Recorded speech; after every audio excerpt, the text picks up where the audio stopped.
First game of the season, and Eastwood is back.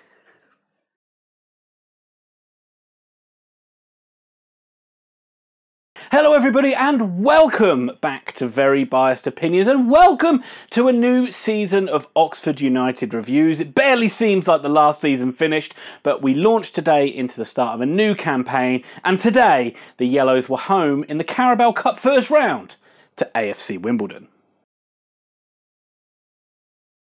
So jumping straight into the team news, Oxford named a really strong lineup in this one. In fact, it's about as strong as Oxford could have named, really. There were debuts though, two debuts, one to Rob Atkinson, who looks like he's going to be Rob Dickey's replacement, and he's been impressive in pre-season, and also Marcus McGuane as well, who's come in on loan from Nottingham Forest. Again, someone who's looked good in pre-season, so it'll be interesting to see how he goes in this one. Sean Clare probably would have played at right back, but he has been suspended. It's carried over from Scotland. Don't know how that works. I thought they were competition specific, but never mind. And also Oxford, good news, Carl Robinson is on the verge of signing a new contract as well. So all things looking positive for the Yellows moving into the new season. AFC Wimbledon handed a few debuts to some players, including Connell Truman in goal, Shea Alexander, Alex Woodyard and Ryan Longman, all making their debuts for Wimbledon. I will be doing a season prediction video for Oxford United. That'll be coming out in the next couple of days, but you can already see what you thought Thomas thinks Oxford are going to do in our League One predictions video. That's out on the channel right now. You can click in the top corner and see that one. Spoilers, we think they're going to do all right. But this is a good test early doors. You know Wimbledon are going to be very, very difficult to beat. Players aren't quite up to full speed yet. So let's see how Oxford get on in this first game. Not great. Not terrible, but not great. But it did work out all right in the end.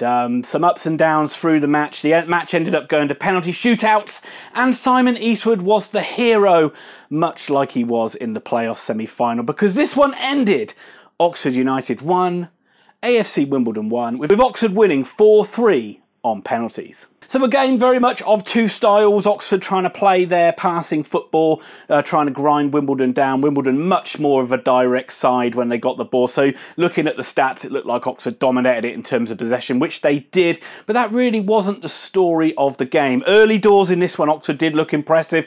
They created a couple of chances, Mark Size notably with a volley where the keeper made a good save. But Wimbledon certainly grew into this one and certainly looked a lot more dangerous and arguably a lot more effective when they had the ball as well. From set pieces, they were a constant threat, but every time they got it, they played the ball forward, as I said, and at times Oxford were a little bit unsure of themselves. Simon Eastwood made a great save in the first half. That's a common theme you'll hear. But generally not too much happened. It was okay from both sides, but not really a great spectacle. First half largely passed without much incident. Second half was a lot better match. Wimbledon started it a lot brighter, but Oxford came into the game, and it was Oxford who actually took the lead in this one on the 63rd minute. It was a time where Wimbledon actually didn't do very well defensively, failed to clear a cross, which came out to Cameron Brannagan on the edge of the box. He hit a shot, which was deflected in past Truman in the Wimbledon goal. Probably not deserved at that point, but Oxford will take it. And Brannagan, he started last season with a flurry of goals. It looks like it's going to start this season with a flurry of goals. 1-0 to the Yellows. Unfortunately, that did not last long, and Oxford's quite poor defending at times from set pieces came back to haunt them, where Wimbledon were just drilling balls into the box from set plays and causing problems over and over again. One of them finally paid off. Very, very untidy defending as they failed to clear the ball. Longman hit the shot. It just kind of looped in, hit Matt Taylor and just kind of looped over the goal line. Very scruffy goal. Hey, Wimbledon will take it. And they were back in this one at 1-1. And really it was Wimbledon, I thought, who looked the better of the sides at this point. I mean, they were a lot more organised in their game plan, and as I said, when they got the ball, they were a lot more effective with it. When they didn't have the ball, they sunk into this two banks of four, and it was very, very difficult to Oxford break them down. We've seen that before from Oxford, where it's very, very nice passing and movement, but it's very ineffective at times. It doesn't create a lot of chances, but when Wimbledon got it, they were straight on the counter-attack, direct, get it up to Piggott and play off him, and also from any set piece, they looked dangerous too. And indeed, it was Wimbledon who really should have won this match. It was the impressive Guinness Walker Yes, he is the grandson of Alec Guinness. You can look that up, but that is true. That's not me talking rubbish. He won a penalty, but it was soft. He kind of ran into Anthony Ford. Anthony Ford couldn't really do much to get out of the way, but the referee gave a penalty. There was one earlier on in the game where Atkinson looked like he fouled Joe Pigott, which should have been given. So swings and roundabouts on that one. It gave Hartigan a chance to win the match, but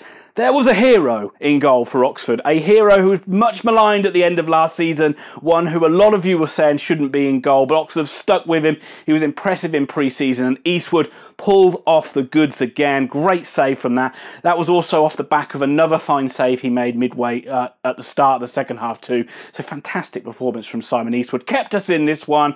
There was a late chance for Matty Taylor, but pretty much nothing was going to go in for Oxford, it didn't seem, and the match went into penalties. And just like in the playoff semi-finals against Portsmouth, Oxford came through this penalty shootout. Didn't score all the penalties this time though. James Henry, surprisingly, missed his penalties, but Simon Eastwood did save 2 of Wimbledon's penalties in there as well, which meant Oxford won by 4 penalties to 3. 3 penalty saves from Simon Eastwood in the game. Fantastic performance from him. There were some notable differences to the way he was in goal as well. He looked like he was going to be a bit more of a sweeper keeper this year. Whenever a ball was played over the top, he was charging straight out to clear the ball. Obviously, those ghosts of the playoff final against Wycombe coming to haunt the team and haunt Eastwood, and he doesn't want that to ever happen again. But great showing by him. I'd also say it was a great showing by Rob Atkinson in defence as well. He looked superb at times today.